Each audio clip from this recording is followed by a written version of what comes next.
আওয়ামী লীগের মতো একটা দল নিষিদ্ধ করে ফেলবে, আর সঙ্গে সঙ্গে আওয়ামী লীগের সমস্ত কার্যক্রম বন্ধ হবে। যে শেখ হাসিনাকে বন্দি বিনিময় চুক্তির মাধ্যমে ফেরত দেয়া না দেয়া, এটা কি শুধু কি আইনের উপরেই নির্ভরশীল, যেটি আবু আলম শহীদ খান বলছিলেন যে চাওয়া মাত্রই ভারত দিয়ে দেবে, এই সম্ভাবনাটা আসলেই কি? সরকারকে খুশি করার জন্য যদি আমার বক্তব্য হয়, তাহলে বলবো যে অবশ্যই ভারত দিতে বাধ্য, এবং ইনকলাব জিন্দাবাদ। যদি শেখ হাসিনাকে ফেরত দেওয়া না হয়, খুব অচিরেই আমরা সীমান্ত পাড়ি দিয়ে দিল্লি দখল করে ফেলবো, এবং দিল্লি থেকে শেখ হাসিনাকে বাংলাদেশে এনে এমন দৃষ্টান্তমূলক শাস্তি দেব, কিয়ামত পর্যন্ত এই দেশের মানুষ বুঝবে ফ্যাসিবাদ কাকে বলে এবং কত প্রকার এবং কী কী। এটা হলো খুশি করার জন্য। আর আপনি যদি রিয়ালিটি চিন্তা করেন, তাহলে দেখুন যে এই পৃথিবী কিভাবে চলছে।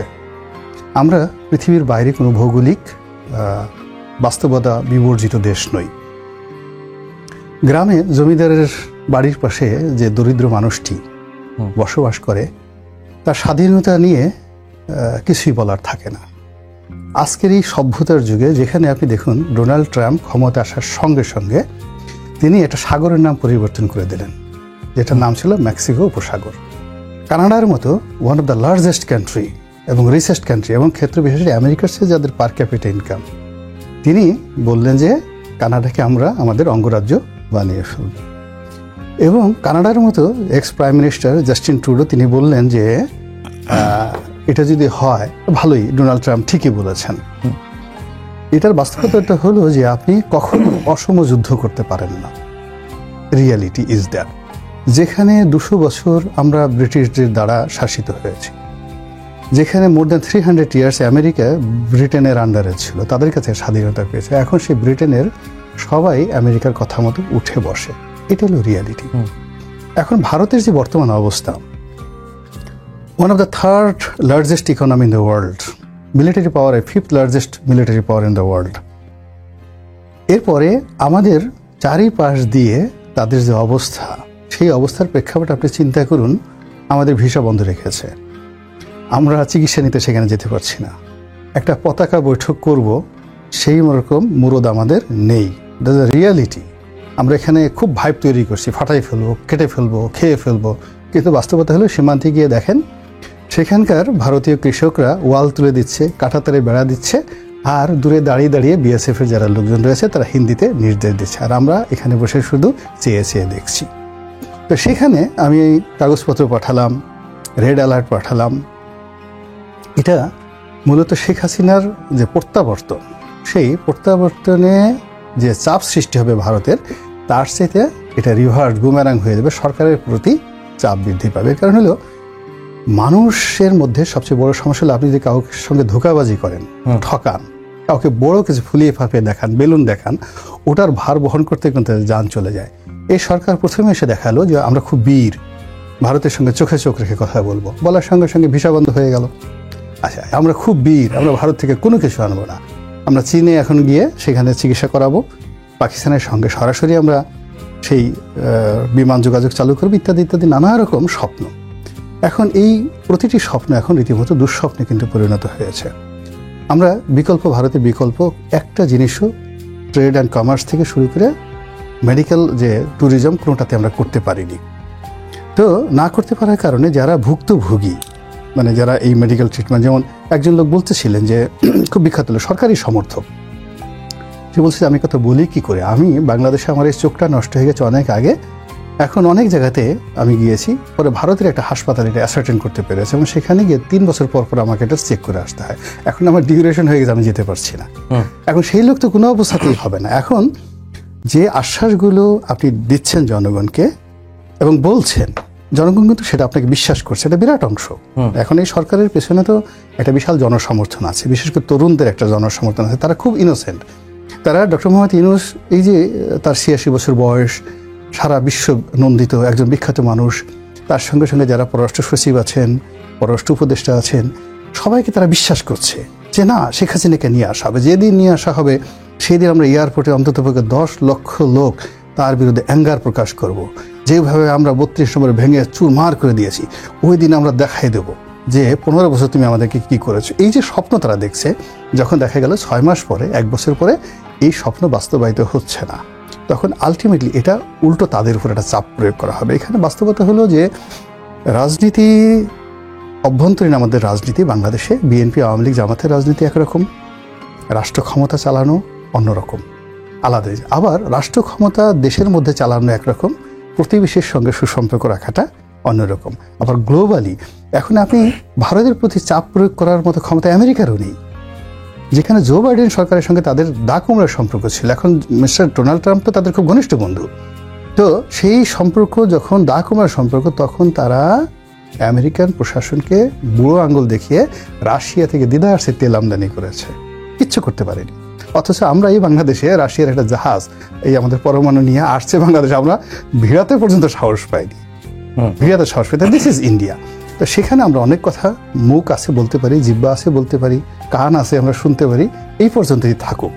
এই যে জাতিসংঘের ফ্যাক্ট ফাইন্ডিং কমিশনের যে রিপোর্ট, এই রিপোর্টে যেটি বলা হয়েছে যে শেখ হাসিনার নির্দেশে নির্বিচারে গুলি করা হয়েছে, বিগত সরকার গুরুতর মানবাধিকার লঙ্ঘন করেছে, ক্রাইম এগেনিস্ট হিউম্যানিটির সমতুল্য। এবং এরপরে আমরা দেখেছি যে আবার নতুন করে এই ধানমন্ডি ৩২-এর যে ঘটনার পরে আওয়ামী লীগকে নিষিদ্ধ করার দাবি উঠেছিল, এবং অনেকেই বলছেন যে আওয়ামী লীগ এখনো অনুশোচনাহীন, তারা বিভিন্নভাবে হুমকি ধামকি দিচ্ছেন যে দেখে নেবেন, সময় আসলেই করবেন। তো এই পর্যায়ে আওয়ামী লীগ কে স্বাভাবিক রাজনীতি করার সুযোগ পাওয়ার অধিকার রাখে আপনার কাছে, নাকি এটিও জনগণ ঠিক করবে? আপনি যদি গত ৩০ বছরের গ্লোবাল ইতিহাস দেখেন, পলিটিক্যাল ইতিহাস দেখেন, সারা দুনিয়াতে ৩০ বছর বাংলাদেশে শেখ হাসিনার যত ক্ষমতা ছিল, এই ক্ষমতা পৃথিবীর কোথাও আমি কোনো রাষ্ট্রপ্রধান বা সরকার প্রধানের মধ্যে দেখিনি। তার কথায় বিচার বিভাগ অর্থাৎ জুডিশিয়ারি, তারপরে সিভিল অ্যাডমিনিস্ট্রেশন, মিলিটারি অ্যাডমিনিস্ট্রেশন, মানে এভরিবডি, দল, সংগঠন সবাই কমপ্লাই করছে একই সঙ্গে। অর্থাৎ মানে এইরকম মানে সম্মিলন, এরকম মধুমিলন আমি কোথাও দেখিনি, যেখানে সংবাদপত্র যে ভাষায় কথা বলে একই ভাষায় বিচারালয় সেই ভাষায় কথা বলে, সচিবালয় যে ভাষায় কথা বলে, মিলিটারি হেডকোয়ার্টার সেই ভাষায় কথা বলে। তো এই শেখ হাসিনার যুগান্তকারী এই ক্ষমতা আমি ইতিহাসের একজন ছাত্র হিসেবে আমি এর আগেও দেখিনি। ইভেন সম্রাট আকবরও তার এত ক্ষমতা ছিল না, আওরঙ্গজেবের এত ক্ষমতা ছিল না। তো সেই ক্ষমতা দিয়ে উনি বিএনপির একটা পশমও উনি নাড়াতে পারেন নাই। আর সেই ক্ষমতা দিয়ে আপনার জামাতের মতো একটা দল বা শিবিরের মতো একটা দলের, যাকে বলে 1% ক্ষতি করতে পারেনি, বরং তাদের আরো গ্রুমিং হয়েছে। যখন 2009 সনে আসে, তখন ধরেন জামাতের 30-35 হাজার রোকন ছিল, যারা নিয়মিত তাদের পার্টি ফান্ডে টাকা দেয় নিজস্ব ইনকামে, এবং সর্বশেষ 2024 সনে এই রোকনের সংখ্যা বেড়ে হয়ে গেছে 2 লাখ। তো নিষিদ্ধ করার ফলে জামাতের যদি ব্রিডিংটা এই পর্যায়ে আসে, আর জামাতের এগেনস্টে শেখ হাসিনার ক্ষমতা যদি আপনি হিমালয় শৈভাবে ধরেন, তো সেই তুলনায় এখন যদি যাদেরকে দেখেন, তারা অতিশয় দুর্বল, অনভিজ্ঞ, এবং দে আর ইন দ্য ট্রানজিট পোর্ট, মানে তাদের এই সরকারটিকে বলা হয় অন্তর্বর্তীকালীন সরকার। এখন এই অন্তর্বর্তীকালীন সরকার হলে আপনি যাবেন হংকংয়ে, কিন্তু মধ্যে আপনি ব্যাংককে ট্রানজিট নিচ্ছেন। তো এই ট্রানজিট একটা সরকার, তারা আওয়ামী লীগের মতো একটা দল নিষিদ্ধ করে ফেলবে, আর সঙ্গে সঙ্গে আওয়ামী লীগের সমস্ত কার্যক্রম বন্ধ হবে। অবশ্যই এটা অনেক সুন্দর কথা, শুনতে ভালো শুনে। আমি তো নিজেও একসময় আওয়ামী লীগ করেছি, আবার যেহেতু আওয়ামী লীগ করার কারণে আবার আওয়ামী লীগ দ্বারা সবচেয়ে বেশি ক্ষতিগ্রস্ত হয়েছি, এত বেশি ক্ষতিগ্রস্ত হয়েছে যেটা বলার মতো নয়। তো যার জন্য এরকম একটা জিনিস যদি হয়, তাহলে আমি সঙ্গত কারণেই খুশি হব। কিন্তু বাস্তবতা হলো যে আমি যদি অন্য সবার মতো লাফাই, নাচানাচি করি, অন্য সবার কথা তো কাউন্ট হয় না, আমার কথা কাউন্ট হয়। 2 দিন পরে দেখা গেল সেটা বুমেরাং হয়ে গেছে। এখন যে আমাদের বিরুদ্ধে যারা বেশি বেশি কথা বলছে, এখন তারা কি বিপদের মধ্যে আছে চিন্তা করেন। এখন একবার আমির সাহেবের দিকে তাকায় এবং চিন্তা করে উনি আল্লাহর ওলি মানুষ, নিঃসন্দেহে আমার প্রতি দয়া করবেন। তারপরে শিবিরের নেতাদের দিকে তাকায়, এরকম অনেক লোক জামাতকে খুব গালাগালি করছে। এখন বিশ্বাস করে দেখেন, তারা তাবিজ কবাজ দিয়ে নিজেদের যে কিভাবে সুরক্ষিত করছে। এই অনেকে চিন্তা করছে ভারতের যদি ভিসা থাকতো, ভারতীয় কামরূপ কামাখ্যা গিয়া সেই জামাতের হাত থেকে বাঁচার জন্য সে জাদু, বানটোনা এগুলো সব শিখে আসতো। তো কাজেই আমি ওই আওয়ামী লীগ নিষিদ্ধ হবে এই সমস্ত হাইপোথেটিক্যাল কথায় আমি যাব না। আমার একটা বক্তব্য হলো যে 35% লোক যারা এখানে আসার সময় দেখলাম, যে আমি বলি আপনাকে, যে কোনো জিনিস একটা আদর্শ বলেন, রিলেশন বলেন, রিলেশনের একটা বীজ আছে। সম্পর্কে একটা বীজ আছে, আপনাকে এক ফার্স্ট ওই বীজটা বপন করতে হবে। তো এদেশে আওয়ামী লীগের একটা বীজ আছে যেটা কেউ না কেউ অন্তত 10 বছর ধরে সারা বাংলাদেশে প্ল্যান্টেশন করেছে। হোসেন সৈয়দ সরওয়ার্দীর মতো মানুষ, মাওলানা আব্দুল হামিদ খান বাসানির মতো মানুষ, বঙ্গবন্ধুর মতো মানুষ এই বীজ রক্ষণাবেক্ষণ করেছে, বড় হয়েছে, বটবৃক্ষে পরিণত হয়েছে, অসংখ্য শাখা প্রশাখায় বিস্তারিত হয়েছে। সিমিলারলি বিএনপি, সিমিলারলি জামাত। তো যে সকল পলিটিক্যাল পার্টির এরকম রুট আছে, বীজ আছে, বৃক্ষ আছে, আপনি তাদেরকে নির্মূল করতে পারবেন না, এটা হলো স্বাভাবিক। হ্যাঁ, তাদেরকে পরাজিত করা যায়, তাদের চেয়ে বড় হওয়া যায়, সেখানে ওর সে তার ভালো আদর্শ থাকা লাগবে। এখন এই আদর্শ আপনি যদি মনে করেন যে আওয়ামী লীগ যেটা খুন করেছে, গুম করেছে, আয়নাঘর করেছে, আমরা এখন টায়নাঘর করব, আমরা এখন মব করব, আগেও তারা এখন বিচারের নামে অবিচার করেছে, আমরা এখন সমস্ত সব ভাত দিয়ে ডাইরেক্ট অ্যাকশন, একেবারে যাও বুলডোজার নিয়ে আসো, ভেঙে চুরমার করে দাও, দিয়ে আবার আমাকে রিপোর্ট করো। আমেরিকাতে লাইভ প্রচার হবে, মানে ও জায়গায় লাইভ প্রচার হবে, আমরা এই কাজগুলো করব। এটা দিয়ে হবে না, এটা দিয়ে হবে না। মানুষকে পরাজিত করতে হয় তার ভিতরের যে অন্তর্নিহিত ভালো দিকগুলো রয়েছে। আওয়ামী লীগকে পরাজিত করার জন্য আপনি গিয়ে দেখুন বিএনপির সঙ্গে আওয়ামী লীগের বেসিক কি সমস্যাগুলো কি হয়েছে। 2001 থেকে 2006 পর্যন্ত বিএনপি যে মন্দ কাজগুলো করেছে, আওয়ামী লীগ এসে এইটাকে ওন করেছে। ওন করে তাদের মনে হয়েছে আমরাও ব্যাংক বানাবো, আমরাও ডাকাতি করব, আমরাও মানে লুটপাট করব, আমরা ওরা কি খাম্বা ঠাম্বা, আমরা এমন খাম্বা বসাবো বাংলাদেশে যে কিয়ামত পর্যন্ত সবাই মনে করে খাম্বা কাকে বলে, খাম্বা মিন্স আওয়ামী লীগ। তাহলে কি হচ্ছে, হয়নি। তারা যদি বিএনপির ভালো দিকগুলো, কেন বেগম জিয়াকে মানুষ পছন্দ করছে, কেন বিএনপির নাম আসছে, what is the main reason, এই সিক্রেসিতে যেহেতু আজ আওয়ামী লীগকে যেতে হতো না।